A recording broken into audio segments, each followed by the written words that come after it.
उलट्या काळजाच्या पावसा तुला माया हाय का नाही? तुझ्या पाण्यात माणुसकीचा एक थेंब बी दिसला नाही. सध्या मराठवाड्यामध्ये परिस्थिती इतकी भयानक आहे की त्या ठिकाणी अतिवृष्टी आणि पूर यामुळं अतोनात नुकसान झालंय ते बळीराजाचं. काही शेतकऱ्यांचा मृत्यू झालाय, काही कुटुंब उघड्यावर पडली आहेत, काही जनावरं दगावली आहेत, कुठं जीवित वित्तहानी सोबतच आणखी पुराची आणि धरणातून विसर्गात झालेली वाढ यामुळं संकट हातात हात धरून बळीराजाच्या समोर उभी आहेत. आणि अशा वेळी शेतकऱ्यांनी मागणी केली आहे की आम्हाला दर हेक्टरी 50,000ची मदत व्हावी. तिकडे विरोधक मागणी करतायत की ओला दुष्काळ जाहीर करावा. पण सरकार मात्र ओला दुष्काळ या शब्दाची त्यांना काय ॲलर्जी आहे कुणास ठाऊक त्या संदर्भात ब्र देखील काढायला तयार नाही आहेत.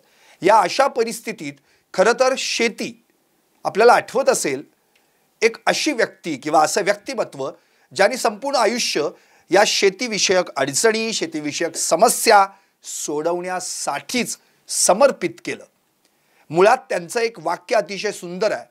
भूकबळी असो, उपोषण असो किंवा त्या जोडीलाच सगळ्यात महत्त्वाचं म्हणजे बेरोजगारी आणि प्रदूषण असो, या सगळ्यांवर एकमेव पर्याय तो म्हणजे शेती आहे.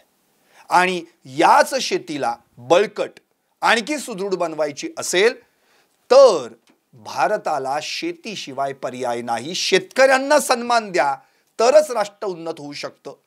पण याच वाक्याला अनुसरून आजही सरकार मात्र तसं काही करताना दिसत नाही. अर्थात आपल्या सर्वांनाच हे व्यक्तिमत्व माहिती आहे. मुळातच या व्यक्तीनं, या व्यक्तिमत्वानं शेतकऱ्यांचे हक्क, कृषी क्षेत्रातील सुधारणा यासाठी तर प्रयत्न केलेच, आजही ते या वयात करतायत. शिवाय क्षेत्रातील, या कृषी क्षेत्र असो किंवा अभियांत्रिकी क्षेत्रातील त्यांनी केलेले योगदान पाहता त्यांना आंतरराष्ट्रीय फाउंडेशन फेलो या पुरस्कारानं सन्मानित देखील करण्यात आलं आहे. त्यामुळं असे कृषीरत्न डॉक्टर बुधाजीराव मुळीक आज आपल्या स्टुडिओत आलेले आहेत. आपण त्यांच्याकडूनच जाणून घेणार आहोत की नेमकी आत्ता परिस्थिती काय आहे. आपल्या बळीराजाला जर या सगळ्या संकटातून बाहेर काढायचं असेल तर नेमकं सरकारनं काय करायला हवं. नमस्कार. मुळात आत्ता जी मराठवाड्यातली परिस्थिती आहे त्या संदर्भात विरोधक आणि सरकार दोघंही एकमेकांच्या विरोधात उभे ठाकलेत. विरोधक म्हणतायत की ओला दुष्काळ जाहीर करा, अधिवेशन बोलवा, आणि इकडे सरकारला मात्र ओला दुष्काळ या शब्दाचीच ॲलर्जी आहे. नेमकं हे ओला दुष्काळ काय आहे या संदर्भातलं पहिल्यांदा मार्गदर्शन आमच्या सगळ्या प्रेक्षकांना. एक भाग असा आहे की मी एक पहिलं सांगतो की मागणारे आणि बसलेले यातल्या किती लोकांना हे माहिती आहे, हा मोठा भाग आहे. तर एक ओला दुष्काळ आहे, बरोबर आहे. ओला दुष्काळ हा ज्यावेळी अति पाऊस पडला किंवा जमिनीमध्ये अति ओलावा झाला तर मुळापासून सगळं जातच पीक. तर त्या केसमध्ये ओला दुष्काळ जाहीर करतात. म्हणजे पावसाने असो, जमीन पण खरवडून गेली आहे पूर्ण. त्याला ते एरोजन म्हणतात किंवा लँडस्लाईड जसा आहे तसं तो स्लाईड आहे, वरचा थरच असतो. एक असं म्हणतात की टॉप 9 इंचेस ऑफ सॉईल, म्हणजे वरची 9 इंच जमीन. आता ती त्यावेळीचं हे 60 वर्षापूर्वीचं आहे की यामध्ये सगळं जग पोषलं जातं असं म्हणतायत. कारण काय की मुळं वरती असतात ना बरीचशी खाणारी. पण जमीनच खरडून गेल्यानंतर प्रश्न मिटला ना तर लोकांचा, हा एक भाग आहे. दुसरा ओला दुष्काळ तुम्ही म्हटलं ना, ते म्हणत होते असं, पण आत्ता कालचं वगैरे स्टेटमेंट वाचलं म्हणतं तर ते विचार करतायत. त्याचे कारण असं आहे की आता मी जे सांगतोय ते जे घडलं पाहिजे आणि जे शासन सध्या करू शकतं ते सांगतोय.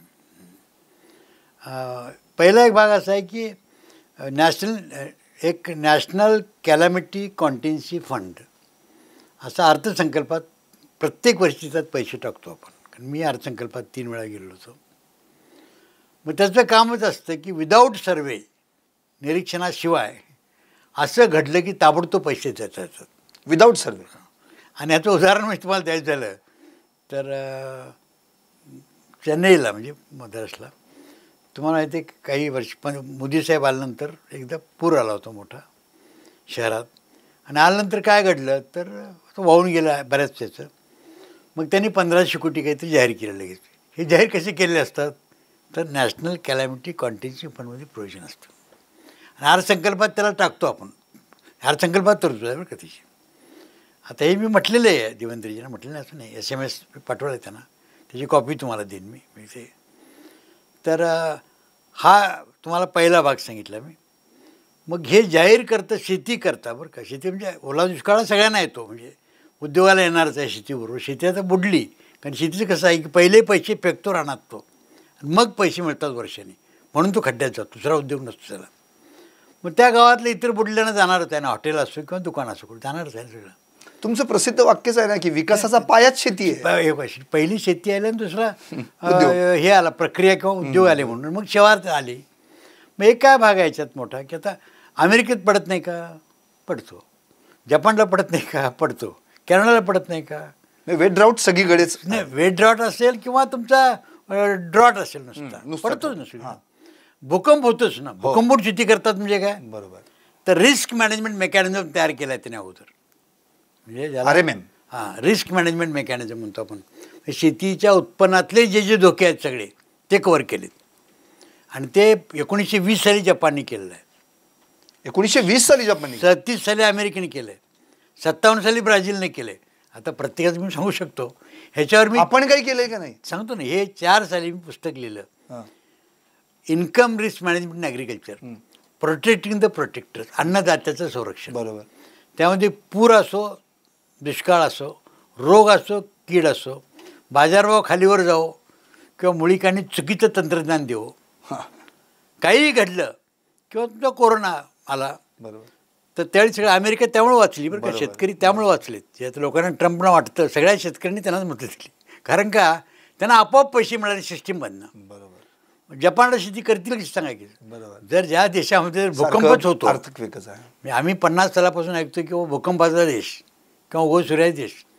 आता यात काय झालं की मी दिलं होतं त्यावेळी जवळजवळ 20च्या वरती पॅरामीटर्स टाकले होते, सगळेच टाकले होते आपल्याला धरून. आणि मी म्हटलं ती विमा आणि पुनर्विमा, इन्शुरन्स आणि इन्शुरन्स यानं करावं, हे म्हटलं आहे बरं का मी. म्हणजे इतकं क्लिअर म्हटलं होतं. आणि त्याचं मला वाटतं पहिलं प्रकाशन केलं तर जसवंत सिंग, त्यावेळी अर्थमंत्री होते, आपले बाळासाहेब वकील इंडस्ट्री मिनिस्टर होते, दिल्लीला केलं होतं मी. त्याच्यावरती शासनाने महाराष्ट्राची कमिटी नेमली होती. मी कुठल्या व्यक्तीवर आत्ता कोणी जात नाही माहिती आहे का, की प्रत्येकाची धोरणं मी माझ्यानं ऐकून घेतली आहेत त्यांनी, शंका नाही. मी असं कोणी म्हटलेलं नाही की तुम्हाला कळत नाही असं म्हटलं नाही कुणी. किंवा मग त्यानंतर असं झालं की त्यावेळेचं वाक्य आहे जसवंत सिंगाचं दिल्लीत इंडिया हॅबिटेट सेंटरला, अरे मुलिक जी आपने बहुत कुछ कहा, यहाँ जब हमने आया तो पूछा यहाँ कोई खेतीवाला आहे क्या, तो कोई भी नाही था हमारे म्हणतात. म्हणजे जसवंत सिंग त्यावेळी म्हणाले होते. अच्छा, म्हणजे तुमच्या पुस्तक प्रकाशनाचे. म्हणजे काय, मग त्याच्यात काय झालं की विलासरावांना भेटलं म्हणजे मुख्यमंत्री होते. बरोबर. मग ते म्हणाले की आपण मिटिंग घेऊ. मग त्यांनी एक गोलमेज परिषद असं नाव दिलं त्याला. अच्छा, ते ठीक असतं ते. आता ते पब्लिश्ड आहे सगळं लोकसत्ते वगैरे. मग त्यांनी काय केलं, नागपूरला अधिवेशनाला बोलवलं आम्हाला आणि 3 तास माझं ऐकून घेतलं. तर आमच्या बाजूने 9 लोक होतो आम्ही. त्यात इकॉनॉमिस्ट होते, एक ॲडमिनिस्ट्रेटर होते स्टाफ कॉलेजचे. त्यावेळी मी आयात निर्यात बँकेचा संचालक होतो, त्यामुळे यंत्रणा होती. DY पाटील होते आमचे, घेतले होते मी. बरेच लोक होते. नानव एम्बॉडर होते मला वाटतं त्यावेळी. सरकार सगळे होते. आणि 2 तास पिन ड्रॉप ऐकून घेतलं होतं. आणि जेवणही दिलं विलासरावांनंतर. आणि प्रेझेंटेशन केलं होतं आम्ही. त्यानंतर त्यांनी कमिटी नेमली एक, कृष्ण डॉक्टर बुधाजीराव मुळीक म्हणाला यांच्या इन्कम रिस्क मॅनेजमेंट असं आमच्या नावाची कमिटी केली बरं का. आणि पुढचं काय बोलायचं त्या कमिटीत आत्तापर्यंत सांगायचं कारण नाही. पण चेअरमन दुसरेच केले. कारण माझं म्हणणं आहे की सगळ्याला सगळे विषय कळत नाहीत. उद्या मुळीकांना सांगितलं की तुम्ही एखादा अँजिओप्लास्टी करा, त्याला येणार नाही, पण झाडाचं करता येईल, त्याला साधं गणित असतं. मग मी म्हटलं मी काय असं काय करू शकत नाही, कारण ज्याला कळतं तोच पाहिजे ना, कुणापुढे जाऊन कसा वाचणार मी. मग ते तुम्ही वा सीएम ते त्यावेळी जे मिनिस्टर असतील ते. मग शेवटी असं घडलं की मी 3 लोक द्यावेत त्यांना. मी एक कुमार केतकरनं दिलं होतं, ते आमच्या कमिटीत घेतला होता, कारण ते पेपरचे होते आणि एक अभ्यास किंवा बोलणारे व्यक्ती होते. आणि दुसरं मला वाटतं याला दिलं होतं मी, श्रीधर म्हणून, जे सेंट्रल बँकेचे चेअरमन होते नंतर. तर ते एक्झिम बँकेचे त्यावेळी एक्झिक्युटिव्ह डायरेक्टर होते आणि चांगला इकॉनॉमिस्ट, म्हणजे नॅशनल. त्यांना माहिती होतं. आणि एक किरण माने म्हणून ते वारलेच होता. तर त्यांचं एक शेतकरी शिकलेला होता आमचा, त्याच्या रिपोर्टचं काय झालं परत कळालं नाही मला. आणि खाली वाक्य काय लिहिलं होतं, याला नोकरशाही म्हणतात बरं का, की गरज वाटेल त्यावेळी आमचा सल्ला घ्यावा. भाग सल्ला कधी घेतलाच नाही त्यांनी. तुम्हाला का सांगितलं मी. आणि बाकी सगळे सदस्य असे असतात ज्यांना शेतीचा खाण्याखेरीज काही संबंध नसतो. एक नॉर्मल ना वाईट बघा फार. पण मला एक साहेब, आता मला या मुद्द्यावर एक यायचं आहे, तुम्हाला हा प्रश्न करायचा आहे की आत्ता मुळात तुम्ही आतापर्यंत महाराष्ट्राच्या राज्याची किंवा केंद्राच्या कृषी धोरणामध्ये अनेकदा सहभाग तुमचा आहे, तुम्ही स्वतःहून तुमची त्या ठिकाणी भूमिका मांडलेली आहे. आत्ता मराठवाड्याच्या संदर्भात काय आहे हे तुला कंटिन्यू करतो. मग थोडंसं आहे बाजूला नेलं मी. मग याचा परिणाम असा झाला की शिरोळलाच माझ्या पूर आला. गावी तालुका शिरोळ आमचा तालुका बरं का. तर आता तो पूर फार प्रसिद्ध होता. 20 फूट पाणी 20 दिवस 15 दिवस होतं. सोनिया गांधीच्यापासून सगळे आलते. खूप नुकसान मी प्रचंड. कारण हे 20 दिवस पाणी म्हणजे तुम्हाला आता काय सांगा इतका भयानक परिणाम आहे तो. मग आता ते कस्तरी बाहेर आले लोक कोल्हापुरी आपले, पण इतकं 27 नद्याचं पाणी आमच्या गावात येतं. आमचा काय चूक आहे. एंडला आहे ना मी. मग शेवटी वैतावून काय झालं 6 साली मोहन दायरे साहेबांनी एक उपोषण नोटीस दिली. मग त्यांना मी लगेच पाठिंबा दिला आणि वनराईन बहुमत असं मी घेतलं. आणि पहिल्या प्रथम भारताच्या इतिहासामध्ये सरकारच्या अर्थसंकल्पात 72,000 अधिक कोटीची कर्जमाफी केली गेली. घडले किती 2 वर्षांत. आणि जे आता बोलत आहेत ते मंत्री असताना तिथं नकारात्मक परिस्थिती होतो. कारण मी स्वतः 3 तास चर्चेला बसलो त्यांच्यावर. सगळेच होते RBI सगळेच होते. नेत्यांचं काय बोलण्यात काय पॉईंट नसतो. कारण माझं म्हणणं आहे त्यांना कितपत वाचतात हा मोठा भाग आहे मोठा. कारण वाचलं तर काय अडचण नाही. तर देवेंद्र वाचतात म्हणून त्यांना SMS करतो मी. ते आता तुम्हालाही विचारत असतील या संदर्भामध्ये मार्गदर्शन घेत असतील. नाही तसं काय माहिती आहे का, अशा अर्थ घेत नाहीत की मी अडचणीचा माणूस असतो. कारण मला कायदा माहिती आहे. कायदा माहिती आहे म्हणजे आता तसं आता 14 वर्ष युनिव्हर्सिटीच्या परीक्षा देत होतो ना मी. आता काय राहण करून आमचं. मग आता अलाहाबाद असो 6 वर्षे, अमेरिका 4 वर्ष असो, पुन्हा कॉलेज 4 आयुष्यात तेच केलं ना. आणि शेतीच करतो. मला काय फारचं भाग नाही. मग त्यावेळी काय झालं की एक आता तुम्ही म्हणाल ना ओला दुष्काळ. तो ओला दुष्काळ जाहीर हा भारताचे गृहमंत्री करू शकतात. बरं. कारण ते दुष्काळची कॅटेगरी आहे त्यात आले त्यांची म्हणजे वेट ड्रॉटची. बरोबर त्यांच्याकडे आले. त्याने अमित शहा यांच्या हातात आहे आता सध्या म्हणजे हातात मी ते जाहीर करू शकतात. We can declare immediately. Okay. आता त्यांनी पद्धत असेल ती. पण मग आता राज्याचे मुख्यमंत्री ते स्वतः गृहमंत्री आहेत, ते त्यांच्याशीच आणि त्यांच्याच पक्षाचे आहेत. की त्यांना मी SMS लिहिलेला आहे. तुम्हाला त्याची कॉपी देतो त्यांना मी. आता मी त्यात लिहिलेलं आहे I am subject to correction also. कारण काळ थोडासा जात असतो ना. तर त्यांनी जाहीर केलं एकदा तुम्हाला माहिती पडतं. तर त्याचं असं आहे की ताबडतोब म्हणजे मी हे अजून सरकारनं द्यायचं काहीच बोलत नाही. नॅशनल कॅलेमिटी फंड द्यायचं काहीच बोलत नाही. बरोबर. NDA काय नॅशनल डिझास्टर मॅनेजमेंटचं काहीच बोलत नाही अजून मी. तर RBIच्या डायरेक्टिव्ह स्टँडिंग आहेत. अच्छा. 10 पानाच्या वरती आहेत बरं का अशा. माहिती करतात सगळ्यांचं असावं की RBIला बँका जबाबदार असतात कुठलेही. बरोबर. RBI ऑटोनॉमस बॉडी आहे इलेक्शनसारखी. म्हणजे काय नॉट नेसेसरली ते ऐकतील पण ऑटोनॉमस बॉडी आहे. आता मी स्वतः आयात निर्यात बँकेवर संचालक 4 वर्ष होतो ना. आणि तो वाजपेयींच्या काळात होतो. वाजपेयी आणि पहिल्यावरतून शेतीचा माणूस घेतला होता कोणतरी, ज्याच्यामुळं शेतीचं अलोकेशन 4.5% 14% गेलं होतं. अजूनही रेकॉर्ड आहे बँकेत. एक्झिम बँक म्हणतात त्याला. मग त्याने केलं एकदा जाहीर. तर RBIची डायरेक्ट असे आहेत की ताबडतोब म्हणजे ज्या भागात झालं जाहीर केलं त्यांनी त्या भागात ह्या लोकांनी प्रति कुटुंब शेतकरी नाही बरं सगळेच किराणा मालाच्या दुकानापासून सगळेच जे आहेत ते ह्यांना 10,000 रुपये कन्झम्पशन लोन ताबडतोब द्यावं. कन्झम्पशन लोन द्यावं. हां. आता मी आता 5,000चं बोलतात ना. बरोबर. हे RBIने सांगितले आणि तेही सांगितले त्यांच्या गावात जाऊन द्यावं. आणि देणारा बँकेचा not below the rank of deputy manager. अच्छा. वेल डिफाईंड आहे. म्हणजे ते काही चुका नाहीत फारशा. मग त्यानंतर ते कुणाच्या प्रतिनिधी द्यावं तरी लोकप्रतिनिधी म्हणून सरपंच गावचा असेल तो. दुसरा शेती खात्याचं पाहिजे आमच्यात. तिसरा रेव्हेन्यूचा तलाठी किंवा असेल तो. ह्या डायरेक्टिव्ह आहेत बरं का. म्हणजे आता लोकांना एक अडचण काय माहिती आहे लोकांना की ह्यात कुणाच पैसे RBIने सांगितले बँका. बरोबर. पुढचा भाग दुसरा असा आहे त्यांनी ताबडतोब रोन रिडिस्कॉर्डिंग सांगितले. म्हणजे पुनर्रचना करायची. मग आता पीक कर्ज असलं 3 वर्ष होईल किंवा 5 वर्ष होईल. आणि तुमचं जर विहिरीपासून जी काही कर्ज बरीच मोठी आहेत लोकांची, कारण ड्रीप असतो, ड्रेन असतो, ट्रॅक्टर असतो, बरीच असतात. मग ती 15 वर्ष पण असतात.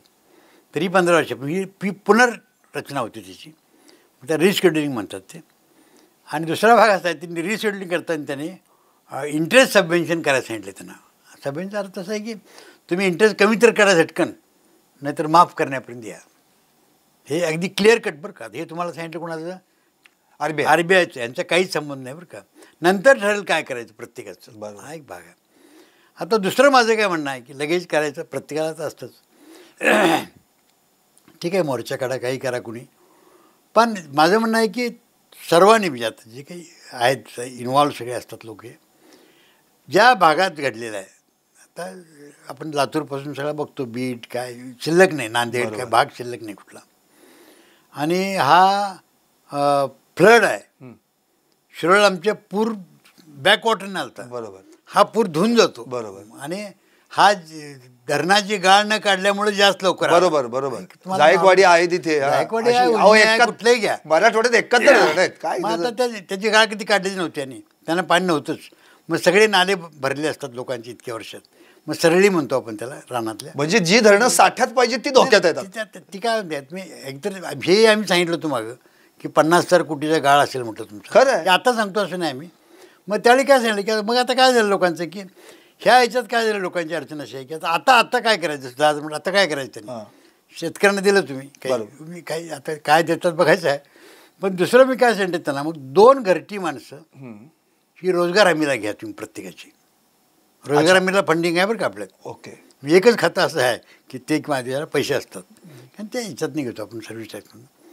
मग आता एक 250 सब्जेक्ट टू करेक्शन बरं का परत, कारण बदल असलं तर 250 रुपये म्हटलं आपण त्याची हे मजुरी आहे, तर 500 रुपये मिळाले त्याला. बरोबर. एका घराला कुटुंबातल्या 2 व्यक्ती. मग 500 म्हणजे काय झाली, महिना 15,000 झाले ना. बरोबर. प्रश्न मिटला ना त्याचा. बरोबर. आजचा प्रश्न मिटला ना त्याचा. बरोबर. आता हा ज्यावेळी म्हटलं त्यावेळी मी तर हे शेतकरी नाही, मग त्यांना त्याच्या कशातात काम करायला सांगायचं. विहिरीतला गाळ काढ, गोठ्यातला काढ, रानात. आता बरंच नुकसान इतकं आहे की ते त्याला 1 वर्षभर काम लागतं. म्हणजे आत्ताचा प्रश्न मिटला ना त्याचा. बरोबर. ताबड दुकान तात्काळ त्यांच्या हाती काम. हातात काम मिळालं नाही हे संपलं ना. आता काय म्हणते काहीच नाही ना, दुसऱ्याच्या डब्यावरती खायचं. कपडे सुद्धा दुसऱ्यांचे घालतात. परिस्थिती वाईट आहे. विशेष काय ते काही नाहीच ना काय. त्यानंतर मी काय सांगितलं त्यांना की सरकारने, राज्य सरकारने की सगळ्या DPDC तिकडच्या आहेत, डिस्ट्रिक्ट प्लॅन. बरोबर. त्याच्यावर मी होतो बरं का, वैधानिकमुळे 4 जिल्ह्यावर होतो मी. त्यातले 30% पैसे सरळ त्यांनी डायव्हर्ट करत फ्लडला. अच्छा. साधं तुमच्या हातात येतात. काही मिटिंग घ्यायची, DPDCचे 30% आवडतो पैसे ताबडतोब शेतकऱ्यांना. आणि हे येणारच नाही, सगळ्या DPDC असतील त्यांना बाकीच्यांना 10% असेल किंवा 5% जो काय. कारण काय, मराठवाडा हे उदाहरण आहे. देशाला जसं युद्ध असतं तर सगळा देश एक होतो. बरोबर. तसं सगळ्यांनी मराठवाड्याकरता झाला पाहिजे, कारण तो धान्याचं कोठार आहे. बरोबर. तुमची माहिती करतो.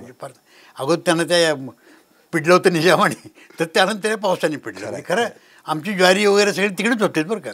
आणि मराठवाड्याचंच बी येतं, म्हणजे तुमचं जे दिसतं जे सीड्स होतात ना, तर तिथंच बऱ्याच मेजर होतात आमच्यात. कंपन्या तिथंच आहेत सगळ्या बी बियाणं, सगळ्या बी बियाणं ड्रीप बऱ्याच तिकडेच होतं. मग आता हे एकदा तुम्ही केलं की मग लोकांना त्याचा काही फारसा प्रश्न नाही ना. मग प्रश्न येतो कुठला की करायचं काय पुढं. जसं आता एकदा उद्याची काळजी मिटली की मग करायचं काय. तर जसं मी तुम्हाला DPDC सांगितलं तसं त्यांनी काय करायचं, तिथले खासदार आमदार मराठवाड्यातले आहेत. बरोबर. काही 7-8 कोटी असतील खासदार अंदाज माझा. ते त्यांनी द्यावे ताबडतोब. त्यांना ते मेंबर ऑफ पार्लमेंट असतात, MP member of parliament local area development fund, MPLED असं म्हणतात. आणि आमदारांना म्हणतात सगळं माहिती. जो खासदार निधी जो आहे तो खासदारांना आमदार निधी. बरोबर. तो सगळं त्यांनी तिकडे द्यावा. त्यांनी सांगावं सभापतींना की यावेळी देतोय आम्ही. बरोबर. मला वाटत नाही कुणी विरोध करेल तिथं. आणि यांचंच नाही, ते इतर जिल्ह्यातले खासदार आमदार आहेत, कारण मुंबई त्यांच्यावर चाललेलं आहे, मराठवाड्यात त्यांच्यावर चाललं आहे, कुठेही चाललं आहे, पुण्यात त्यांच्यावर पार्ट इकॉनॉमी आहेत त्यांचा ना. मग त्यांना द्यावे. त्यांचं तुम्ही 10% घ्या, 20% घ्या. आणि मग आमदारांनी आपलं फंड जे आहेत ते आता मराठवाड्यातल्या आमदारांनी तर सगळेच द्यावेत माझं म्हणणं आहे. पण इकडच्या लोकांनी द्यावेत. कारण काय आता जायकवाडीपासून जातं ना पाणी, आणि इकडे नाशिकपासून जातं, यांनी द्यावेत. मग त्याला काय होतं की आज सुरू झालं ना इकॉनॉमी तुमची, म्हणजे जे लागतं ना आता. आणि मग आता आहे की रोगाचा मोठा प्रकार सुरू होईल आता, म्हणजे कारण आमच्या शिरोळा झाल्यामुळे मला माहिती आहे. बरोबर. तर साधारणपणे माणसाचा रोग, जनावरचा रोग, आता मेल्याचा पण नंतर परत, बरोबर, आणि शेळ्या मेंढ्यापासून सगळ्याच त्याच्या जनावरांचा, आणि पिकाचे रोग बरोबर हे सुरू होतील. त्यात एक असं आहे की आता ज्यावेळी तुम्ही पाणी वरती साठलं म्हणतात लोक 10 फूट वगैरे, आमच्या शाळा 20 फूट होतं. तर उंदरापासून ते घुशीपर्यंत, सापापासून ते सगळ्यापर्यंत खालचं सगळे मरून गाडून पडले असतात. बरोबर. हे पाण्यात उतरतात खाली. बरोबर. पण त्यावेळी मला आठवतं की तर MIT आहे आपलं कराड साहेब, तर त्यांच्याकडनं मी काही 8 लाख त्यांनी दिले होते. तर पुणे विद्यापीठांचे प्युरिफिकेशन मशीन आहे वॉटरचं, तर त्यात ते मायक्रो ऑर्गॅनिझम क्लिअर करतात. बरं. आणि त्यावेळी त्यांनी ते ट्राय घेतलं होतं पालघरला काहीतरी. त्यांची मशीन्स मला वाटतं आम्ही 5 का 6 नेऊन बसवली तालुक्यात, कारण पाणी कुठं लोकांनी प्यायचं आता. बरोबर. मोठा भाग आहे ना. हे सगळं का होलिस्टिक व्हायला पाहिजे की लोकांना जेवण देणं आहे काय फारसा ठीक आहे, ते गरजच आहे त्याची. हे त्यांनी ताबडतोब का करावं. आणि मग सर्व पिकाची जबाबदारी जनावराची, जनावर ॲनिमल डिपार्टमेंट आपल्याला पशुसंवर्धन खातं, त्यांना तेच काम केलं पाहिजे आता. कारण तो एपिडेमिक पॅराडेमिक पसरलं नाही सगळीकडे. बरोबर. तर सगळीकडे होणार आहेत ते. बरोबर. तसंच पिकाची जबाबदारी महाराष्ट्राला कृषी विद्यापीठ आहे, युनिव्हर्सिटी आहे, बरीच कॉलेज आहेत. आणि महाराष्ट्रामध्ये अंदाजे माझ्या 50,000 ॲग्रीचे विद्यार्थी शिकत असतील आता अंदाजे. आणि सायंटिस्ट मला वाटतं 10,000 सहज असतील. मग त्यांनी तेच काम केलं पाहिजे ना आता दुसरं पिकाचं नसतं. बरोबर. आणि अनिमळामध्ये त्यांचं करावं, फिशरीने त्यांचं करावं, कॉलेज आहे त्यांचं आहे तिथं फिशरीचं. कारण मी गव्हर्नर नॉमिनी म्हणून त्या विद्यापीठात 4 बॉडीवर होतो, 11 वर्ष होतो या त्या कारणाने.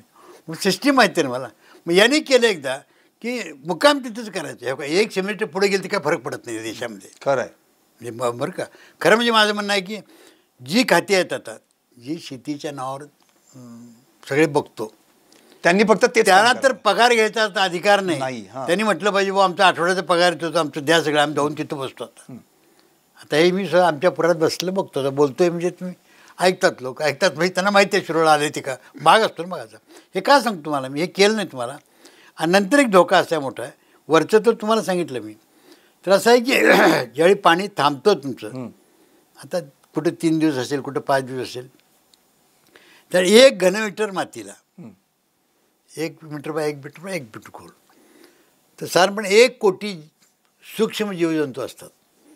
त्यात 50% ॲरोबिक म्हणतो आपण, 50% अनॅरोबिक. म्हणजे ऑक्सिजन शिवाय जगणारे 50% असतात आणि ऑक्सिजन लागणारे 50% असतात. आता ते ऑक्सिजन लागणारे असतात ते मेलेच ना, आता ऑक्सिजन कसं राहील. बरोबर. मग ते मेल्यानंतर सकसकटपणा कसा राहील जमिनीत, त्यात ते परत आले पाहिजेत ना ते. बरोबर. मग ते निर्माण केलं पाहिजे, तुम्हाला ते सोडले पाहिजे, ते तयार केले पाहिजे, ते बॅक्टेरिया डिपार्टमेंट बसलं पाहिजे. हा भाग आहे ना सगळा. मग हे कमी मायक्रोबायोलॉजीचं पण इथं काम आलं. हे ह्या 3 वर्षाचा प्रकार चालेल आहे त्यातला. अरे बापरे. कमीत कमी ना, आता नॉर्मल आहे ना. आता वरचा थरच गेला, तो उत्पादक परत करायचा साधी गोष्ट आहे का लोकांची. म्हणजे आता लोक रडत आहेत, म्हणजे खरं म्हणजे अजून मारत कसे नाहीत मला ते आश्चर्य वाटते. कोल्हापूरला असताना मारलं जास्त खरं लोकांनी आमचं.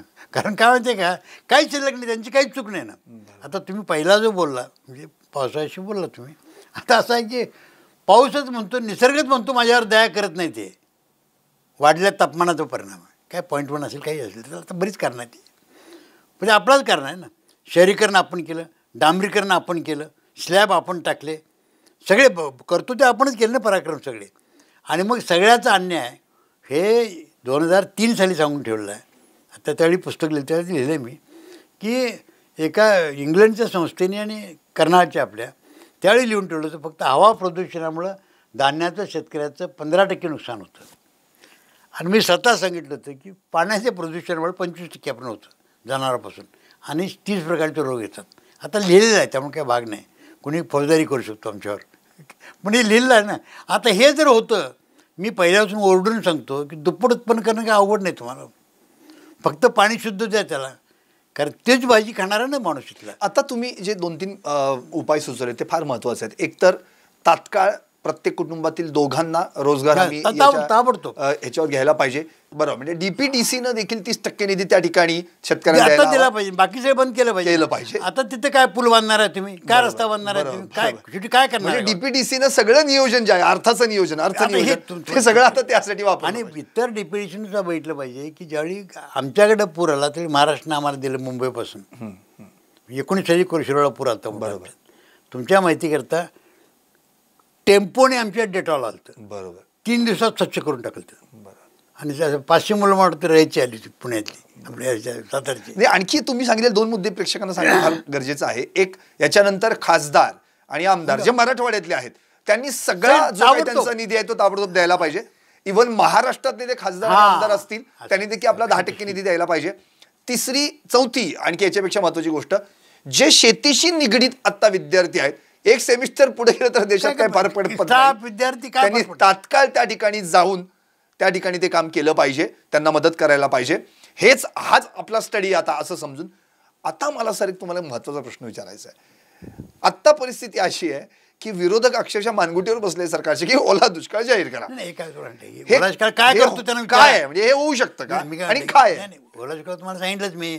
जाहीर करणं अडचण नाहीच आहे. जाहीर केल्यानंतर काय होतं तेही सांगितलं मी. बरोबर की 10,000 रुपये तुम्हाला आरबीआय त्यांचं ऑटोमॅटिक सर्क्युलर काय करावं लागत नाही. बरोबर. आणि ते कुठल्याही कॅलामिटीला असतं. बरोबर. भूकंपाला काही आला तर तो मंत्री असतो. बरोबर. पण हे दुर्दैवाने ह्याच्या खाली येत नाही ते शेती खात्याच्या म्हणजे ओला दुष्काळाचा असं मला वाटतं. मग काय ते तू जाहीर करायला काय अडचण आहे त्यांना.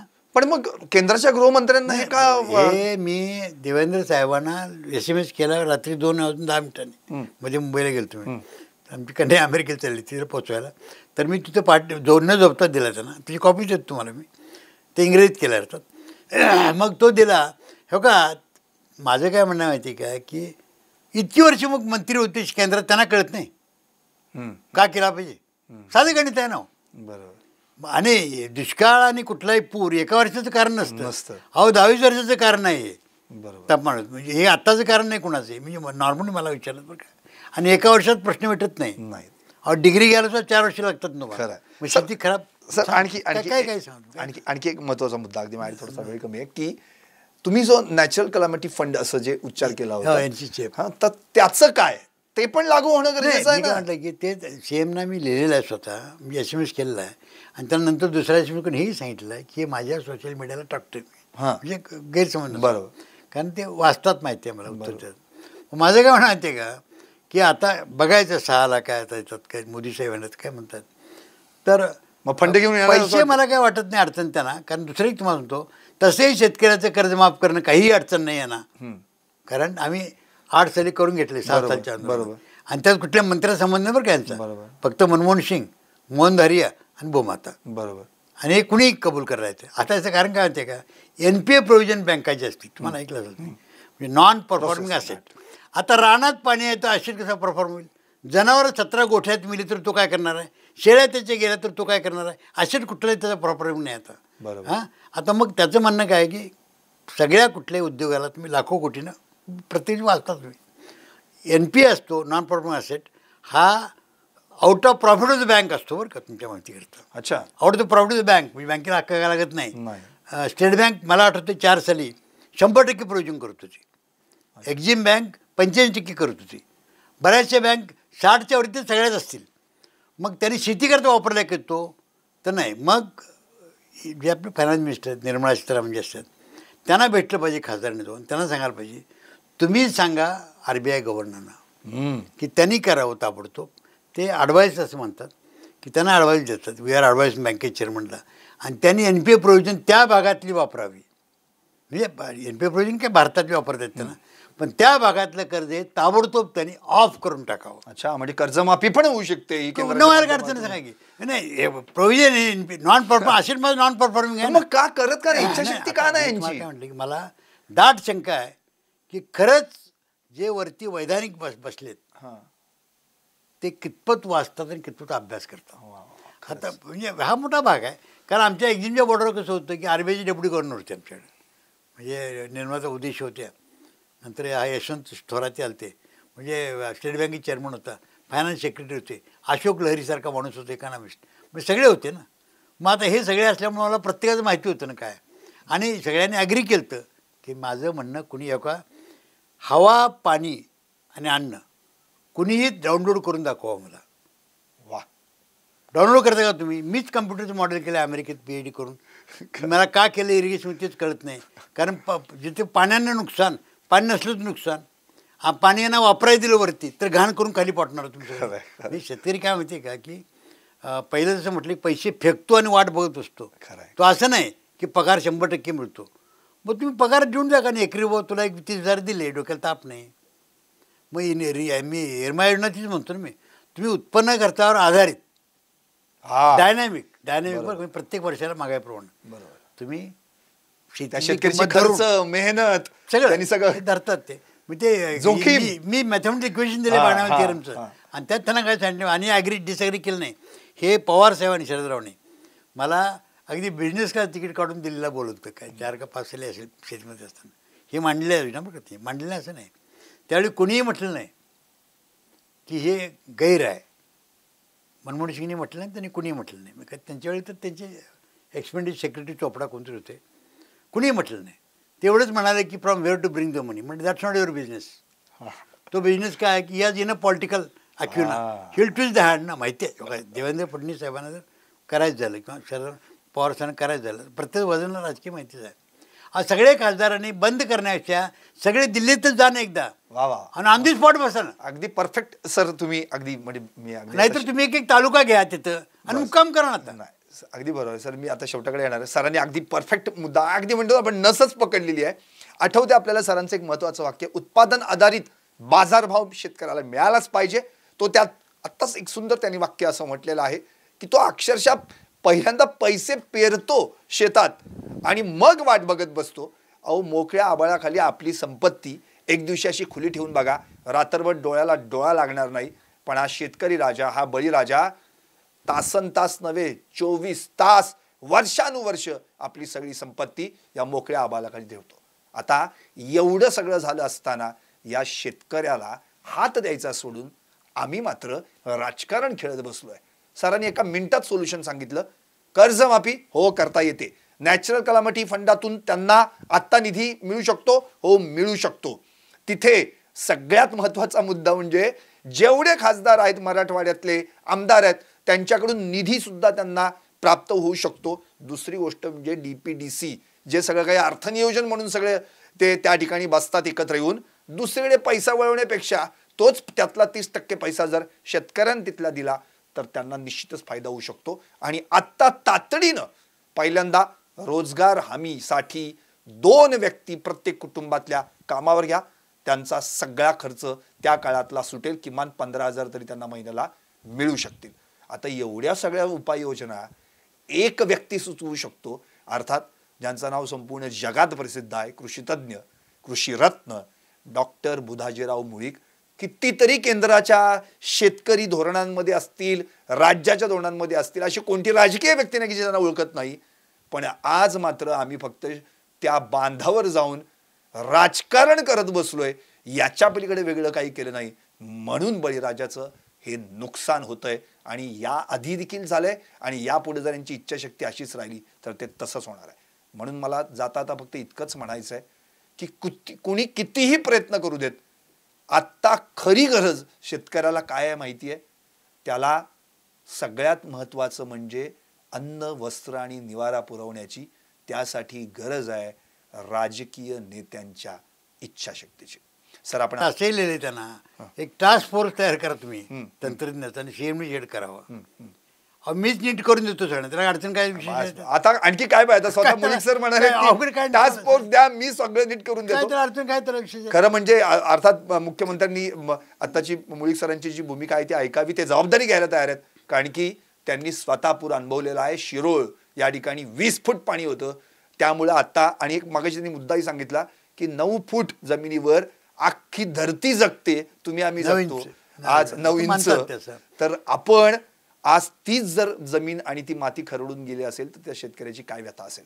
पाहत राहा टॉप न्यूज. दुसरं तुम्ही एक घ्या असं की TV स्टेशन असो नाही तर मंत्रालय असो, राष्ट्रपती भवन असो, सगळे मातीवरच आहेत ना. त्यांना सगळ्यांना मिळतं. अरे कसं काय घेताना दिवाळीला लाज वाटली प्रत्येकाला की बाबा त्याची दिवाळी कशी होणार आहे. बरोबर. त्याला संवेदनशील समाज म्हणू आपण. बरोबर. ही संवेदनशीलता मुळीक सरांनी आता प्रत्येकाला सांगितली आहे. ते प्रत्येकाने घ्यावं आणि त्यानुसार वागावं, एवढीच काही ती इच्छा. तुमची car, electric panel, data server आगीपासून सुरक्षित आहे का? नाही? मग आजच बसवा F protect temperature activated fire suppression device. यामध्ये आहे eco friendly non toxic pressurised liquid, जे आग लागल्यास क्षणार्धात ॲक्टिवेट होऊन आगीवरती मिळवते नियंत्रण. बसवण्यास अतिशय सोपे आणि सुटसुटीत. टेकालिपचे एक दर्जेदार उत्पादन एफ प्रोटेक्ट.